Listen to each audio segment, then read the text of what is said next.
It's a myth that people fear change. That's a myth and a misunderstanding. People don't fear change, they fear loss. Something that we say often in Storycraft is the best way to get someone on your side is to first get on their side. Head, heart, and gut walk into a bar. And they're trying to make an important business decision, and it's complex. And the head says, well, this is the right answer. And the heart says, well, I'm sorry, you're wrong. This is the right answer. And the gut says, I'm sorry, you're both wrong. This is clearly the right answer. The thing is, they could all be right because what they mean by right is completely different.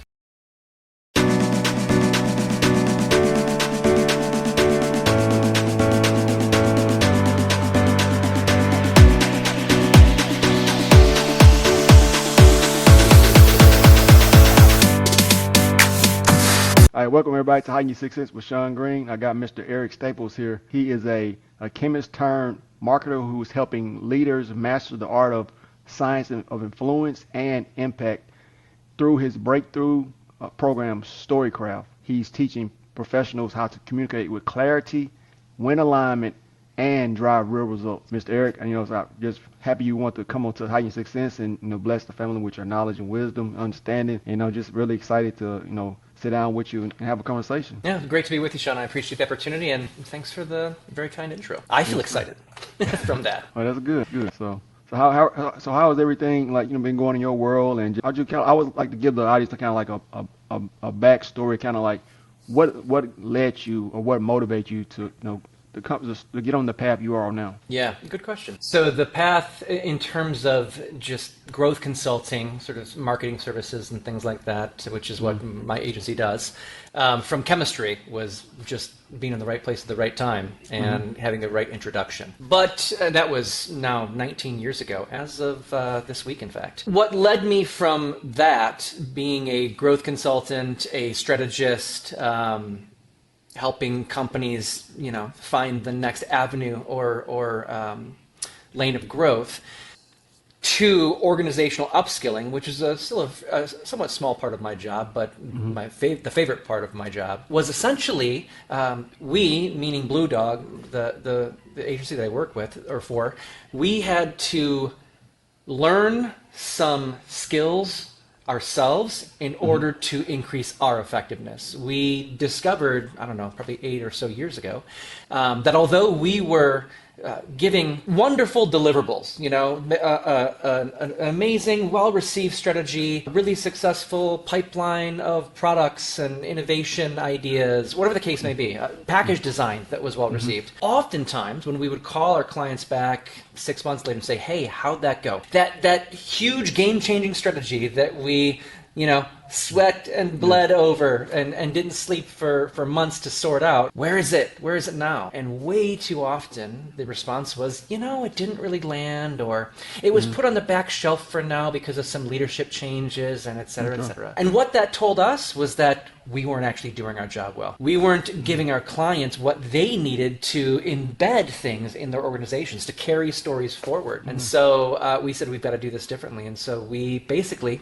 kind of trained and taught ourselves how to move things forward, how to not just manage content of a PowerPoint, but manage the message in and through a complex organization of human beings. And after learning that, embedding that ourselves, over time, we just realized that our clients would value from knowing those things too. And so we turned it into some more formal trainings. Started off with Storycraft, and now we've got a small sort of portfolio of organizational upskilling offerings. All things, we're not in the training game. It's all things that we believe in and that we had to learn and we think makes people and plans more effective. So that's the journey story. I got you. I love that story. And so it's like, it seems to me like you guys had to basically, you had to become master storytellers or crafters yourself. So you had to basically, you worked on yourself to really make the organizations, the people, individual people you work with, to get them to the next level. So you had to yourself. That's right. And the nuance that I think that is really important is we viewed ourselves as great storytellers. Oftentimes our clients would say, hey, can you come present that presentation to my boss because you do it better than, and which is great for our egos. but not so good for our clients who are then overly dependent on us to sell their stories. And so we had to go beyond what was on the slides to really think about how to get things into people's heads, in their hearts, into their hands, so really that things connect. were adopted. Yeah, things were adopted, not just received. And there's a big difference between someone hearing the thing you have to say and someone adopting the thing that you're trying to get on offer. Yeah, that's true. Because it really, you have to, in a sense, you have to become. You can't. It can't just be words. You have to become that thing that you are working on to, to change, to make things better. Where you see fit, you want to, elevate that situation. Yeah, and you have to be thinking along those exact lines, Shaun, about the human system within which you're trying to establish something new. And that moves you far beyond something like, oh, how do I make this slide look great? How do I make this, tagline or this headline sound really sizzly? It's more than that. I love that. So it's really, just become a really master at serving and really wanting to propel that individual, that company, that team, to the highest level they've never reached before. That's exactly right. That's exactly right.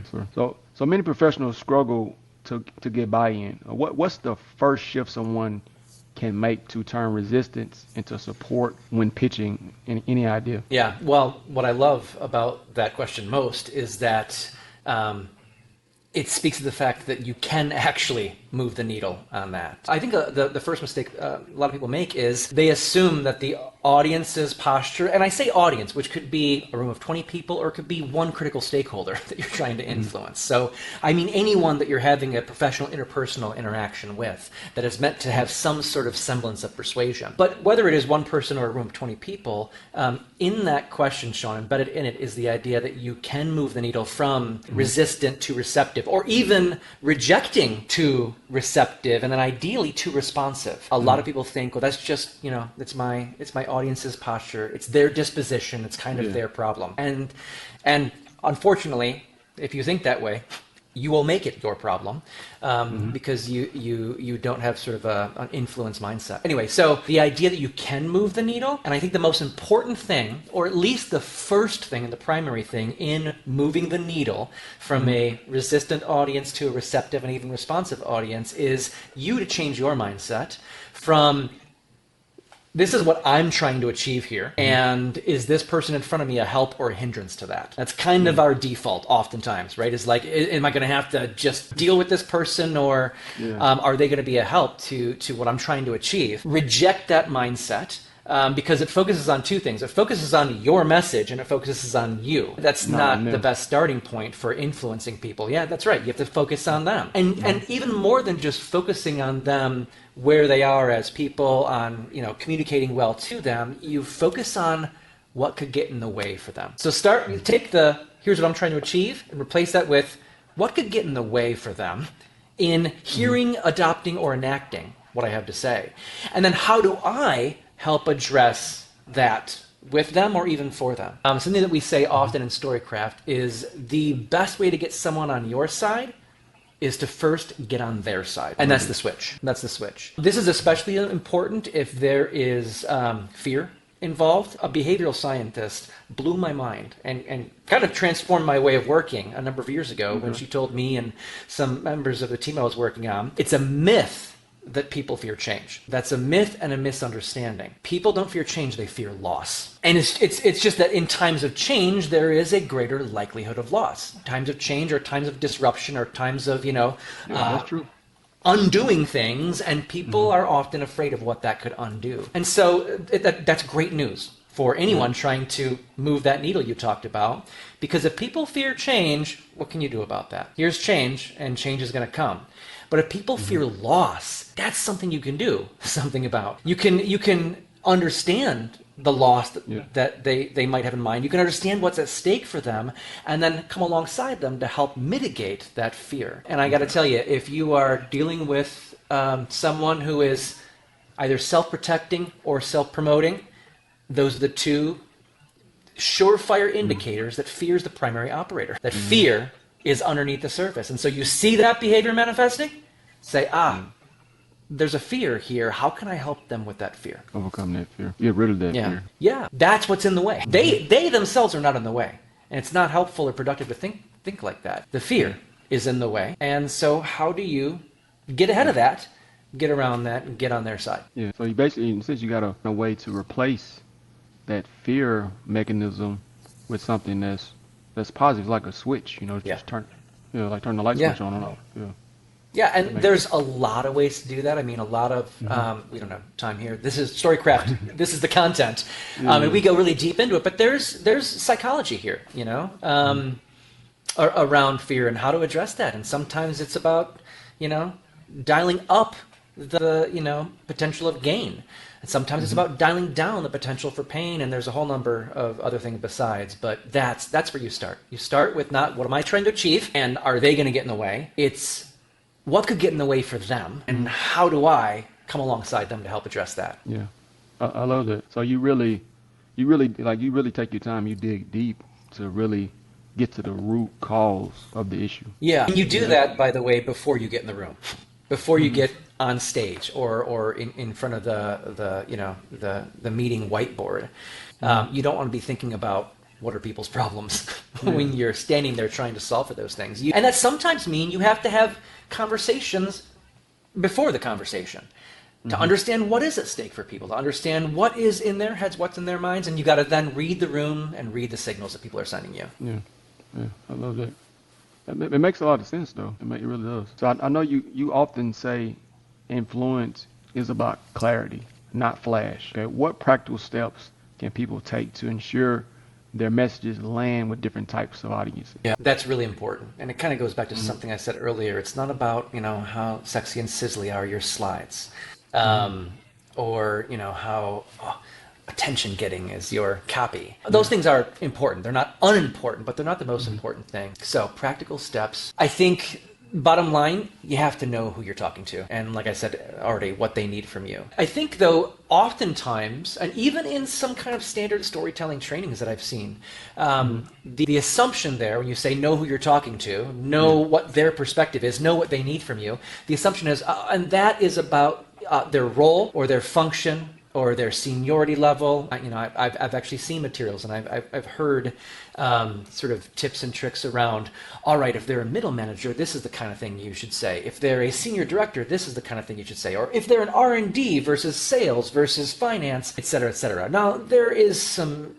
insight and information to be gleaned from those kinds of contextual considerations.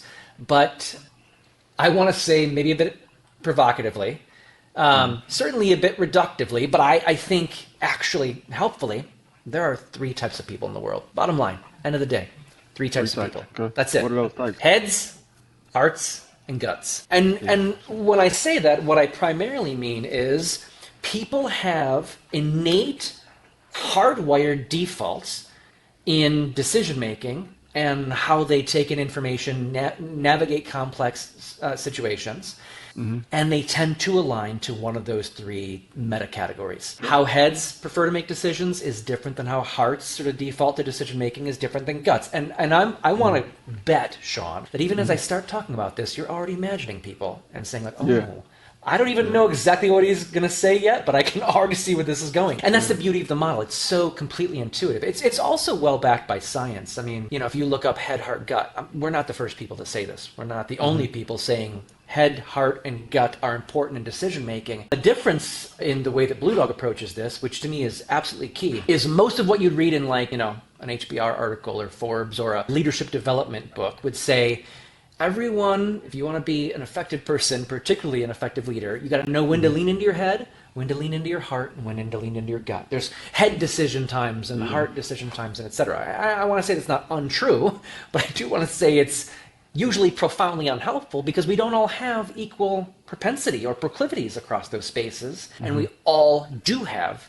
defaults. And so if you don't know what your defaults are, where your sort of lenses are, the way you're viewing the world, and you don't know what your audience lenses are, then you're going to be missing. I want to give you a quick example of how profoundly you can miss. Head, heart, and gut walk into a bar. Sounds like a joke. It's not a joke. It's an example. It's an illustration. And they're trying to make an important business decision, and it's complex, and there's a lot on the line. And yeah, fear is sort of inflaming and inflating some things. So they're not surprisingly going towards their defaults, right? That's kind of what stress and pressure and fear do to us. We dig into our defaults. And the head says, well, this is the right answer. And the heart says, well, I'm sorry, you're wrong. This is the right answer. And the gut says, I'm sorry, you're both wrong. This is clearly the right answer. The thing is, they could all be right because what they mean by right is completely different. A head who says this is right primarily means it's logical, it's factual, the data supports this. A heart says this is right, and they primarily mean this is good, it is helpful, it is beneficial. People will benefit from this. And a gut says this is right,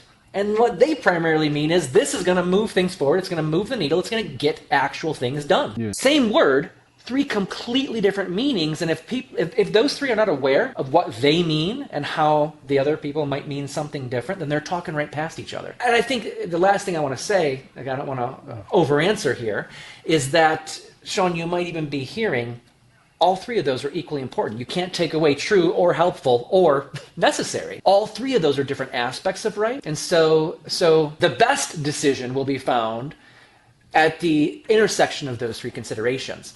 But each of us will have a default. We will not have all three. How does that grab you?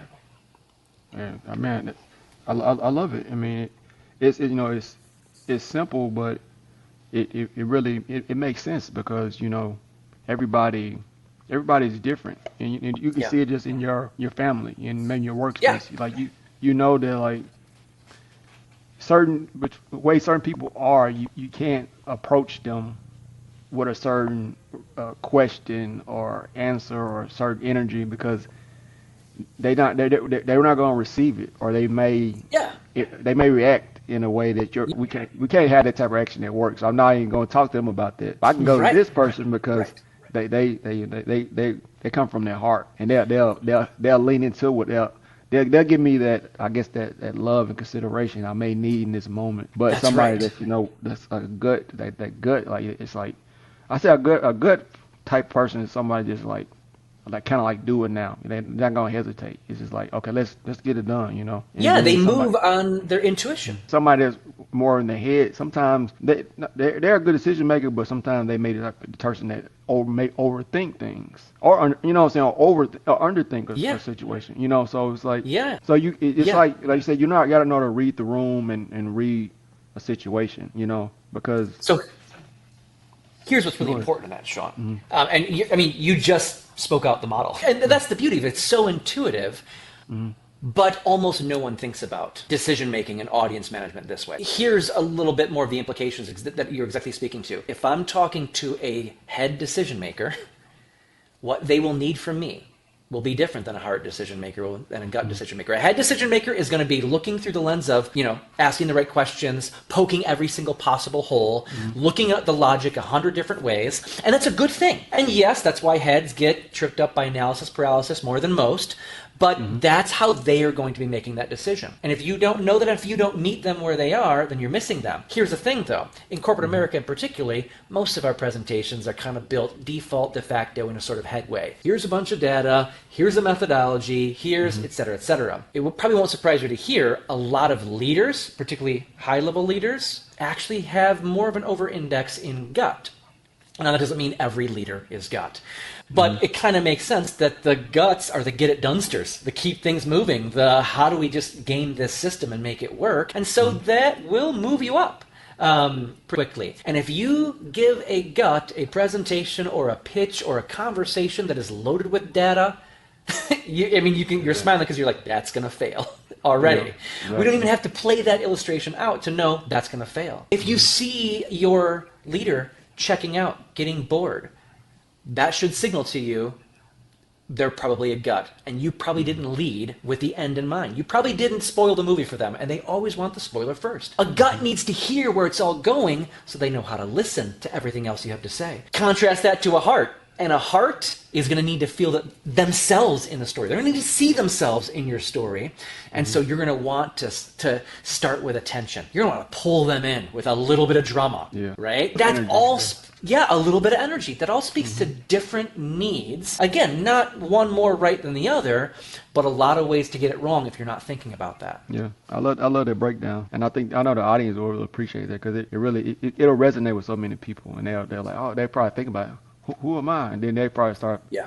thinking about people in their lives, their workspace, family, friends, and like, okay, they're this Yeah. type of person, you know. And as you're already imagining and kind of scenarioing through in your head, it's actually pretty easy to at least create some hypotheses. You shouldn't type anyone or let alone stereotype anyone, but you can read the signals and it does become pretty clear where a person is coming from, even just how they react and the kind of questions they ask and what they ask of you.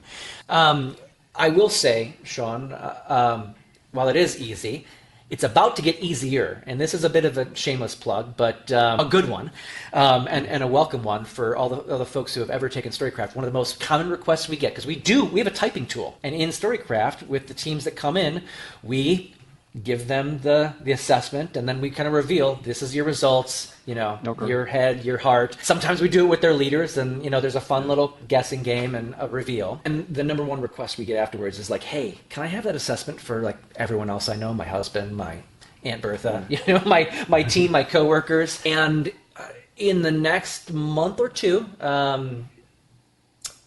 fall essentially, we are going to be launching our Head, Heart, Gut assessment for anyone to have access to. Public access, free from our website, and you can immediately get your results. It's not going to give you all the nuances and detail. We're not giving the whole show away, but you'll be able to take a 25-question assessment, and it'll pop out what your highest score is with your head, heart, or gut.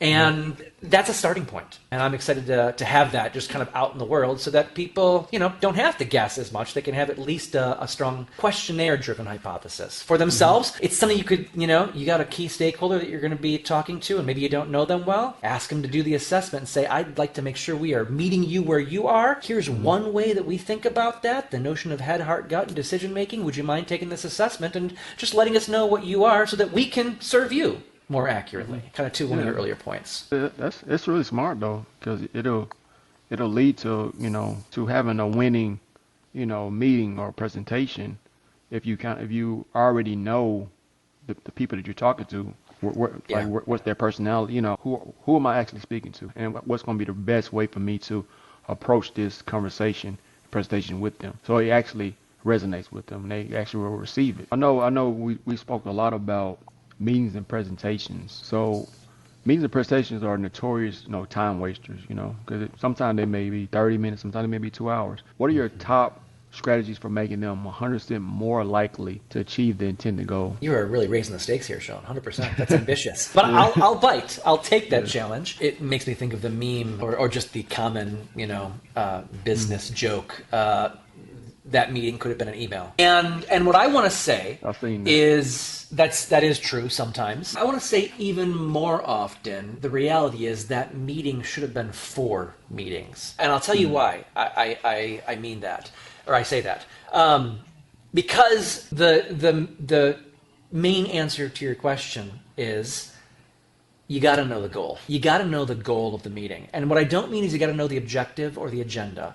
But what is the job of this meeting? And another part of Storycraft, actually the first and most important module, before we even get into the who part of Storycraft, we talk about the what. What job does your pitch, presentation, conversation, meeting need to do? The good news is there's only 4 jobs in general business, persuasive, corporate context. The bad news is none of us think like that, and even worse news is, inadvertently, we usually try to do all the jobs at once. And that's a great way to do none of the jobs at all. Here they are, real simple. Job number 1, most basic job, socialize information. Next job, provoke dialogue. Third job, change perspective. Fourth job, facilitate decisions. Here's one of the big things. The job that most of us default to when we're presenting or pitching isn't even in that list, and that is convey information. Most people come with their pitch, with their deck, with their presentation and say, I'm here to tell you stuff. This is what you need to hear, my audience. And I want to say convey information is very different from socialize information. That circles back to something we talked about at the very beginning, Shaun. Socialize information means things need to be adopted.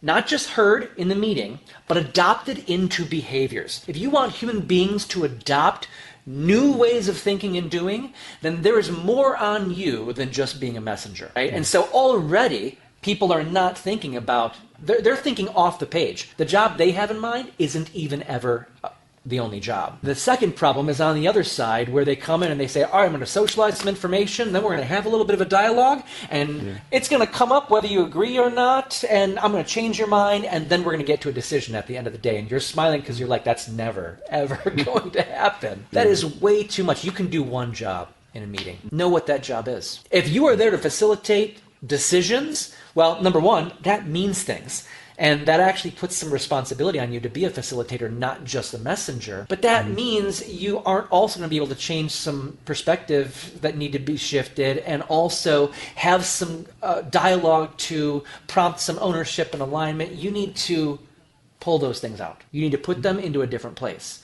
And you need to plan for those things ahead of time. And that's, I got to tell you, we just did Storycraft with a team a couple weeks ago, where their biggest problem was every meeting seemed like it didn't get anything actually done, even though it was full of slides and full of data and full of information. And it's because they were trying to do all the things and kind of doing none of things at once. And so breaking it down and saying, what is the job of this meeting? And then the first thing you say at the top of that meeting is, the job of this meeting is this and not these other things. You set those guardrails, you set those expectations, you set the tone, and then you set accountability. Because if someone starts pulling in a different job, you say, hey, I hear what you're doing there, and I can appreciate why, but we said these are the boundaries of this meeting. In order to get the thing done, we need to stay focused on that thing. And you know what, Shaun? It does mean you're probably going to have more meetings than that one meeting. But the reality is, you're either going to have more meetings before the meeting, or you're going to have more meetings after the meeting because the meeting didn't work. Yeah, that's true. So it's better to have the more meetings before, so that when you get to the decision point, it's actually effective, instead of having to add 3, 4, 5 meetings afterwards to actually get the decision done. Yeah, but that approach makes it more efficient. Yeah. Mm-hmm. In the long run. Absolutely. In the future, you can use the time for something that's going to be more productive. That's right. That's right. And I'll throw out another one. That's the big. That's an entire module in Storycraft. Just what job does your story need to do? But I'll throw another one. One of our favorite tools, particularly when you're doing group decision making, which is a reality. It's hard to do, and I don't recommend it unless you have to do it.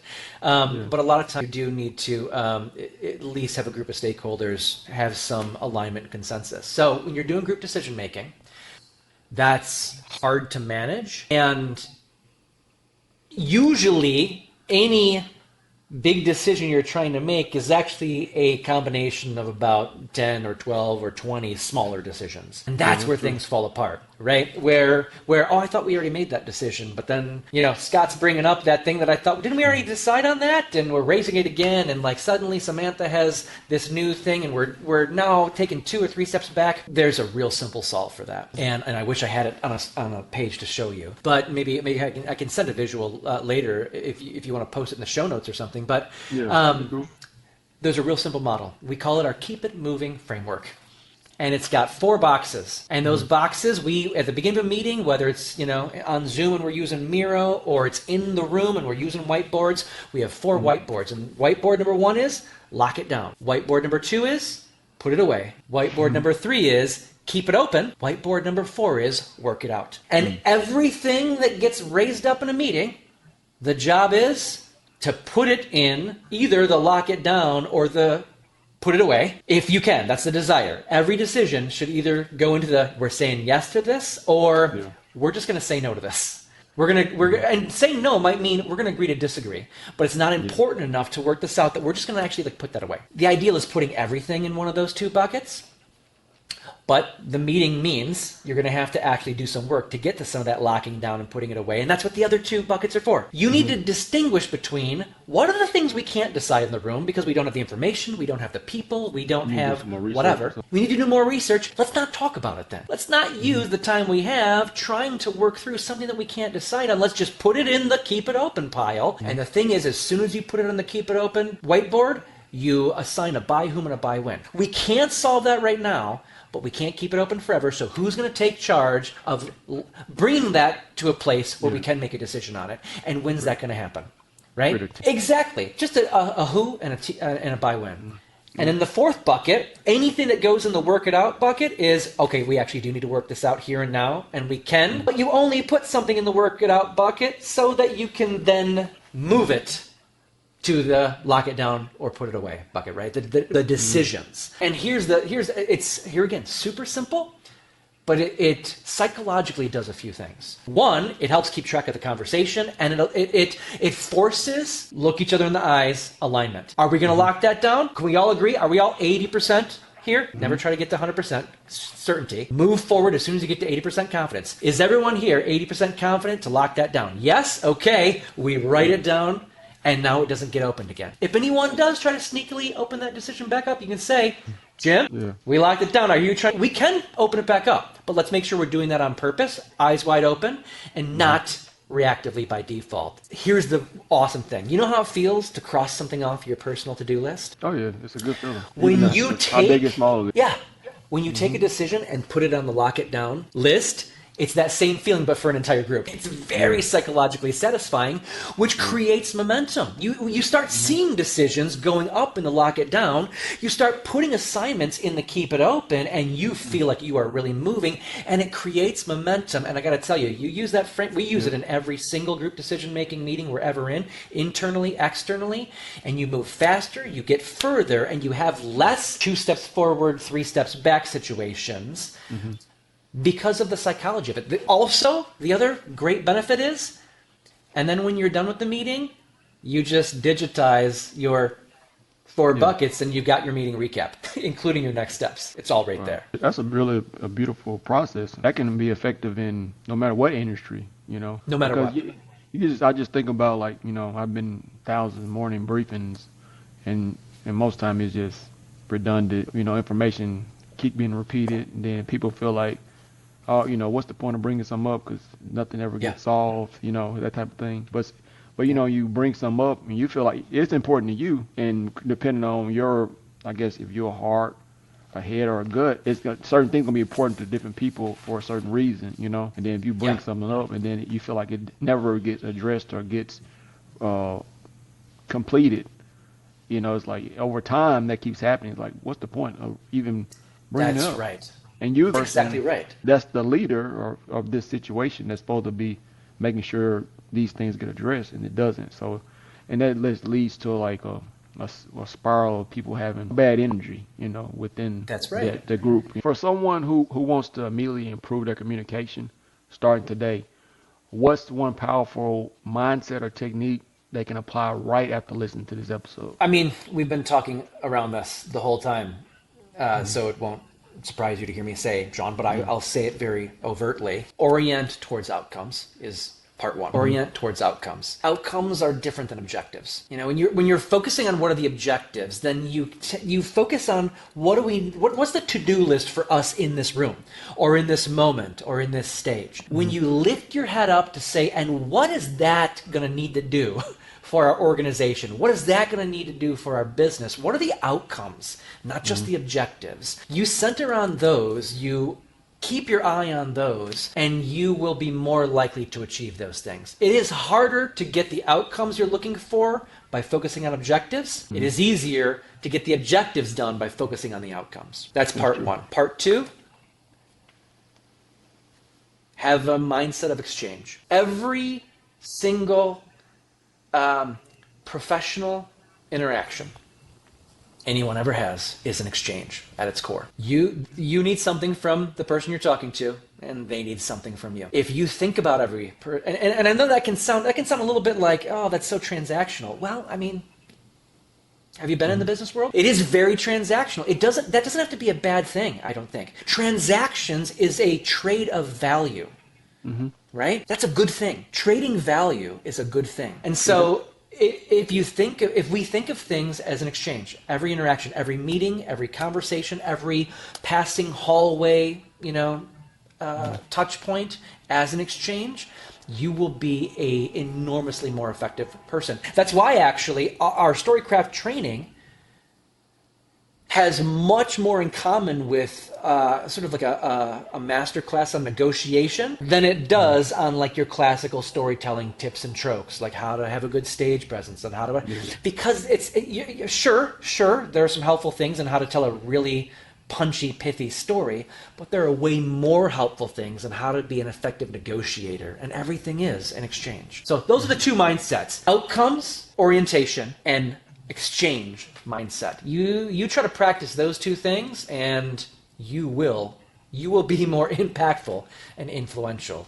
guaranteed. Yeah, it makes a lot of sense. It really does. Because really, when you orient toward the outcome, it's the kind of the concept of, like, you basically are claiming that what you want is already done because you're focusing on that end goal, and you already see the end goal. You know what you want, so you got to take these steps, but those steps don't really matter because you already say, okay, that outcome is already what I have in mind, or what I want, Yeah. or what I expect. A lot of time I ask this question, not all the time, but sometimes. So, and we're ending on this. If you have the opportunity to go back to your, say, 20-year-old self, what advice would you give yourself if you had the opportunity? Not a day, just a few minutes.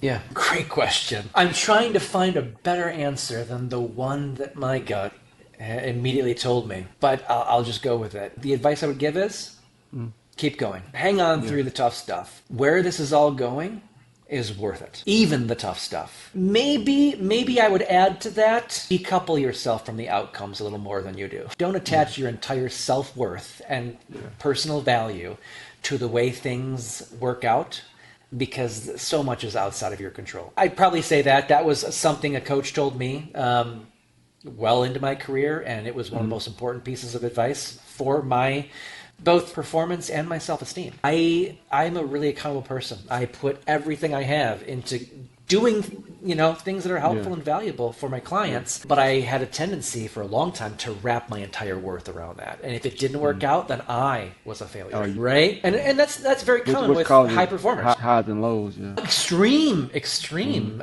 sort of emotional roller coasters. And I discovered that decoupling my worth from the outcomes didn't mean decoupling my accountability from the outputs. I could be very accountable for the outputs without attaching any sense of worth to those things. And so that was great advice. I probably would say that to my younger self. And I would also say, but just when it gets tough, hang on and just trust me that there's going to reach a point where you're like, oh, wow, I'm so glad I went through all those things, because what I get to give away from all those things that I gained is really actually helpful. So you became a stronger, better version of yourself through Absolutely going through those tough or low times. Yeah, man. But it's been a great conversation. I really enjoyed it, and I really appreciate you coming onto the show and blessing the audience with your knowledge, wisdom, and understanding, and really just elevating us.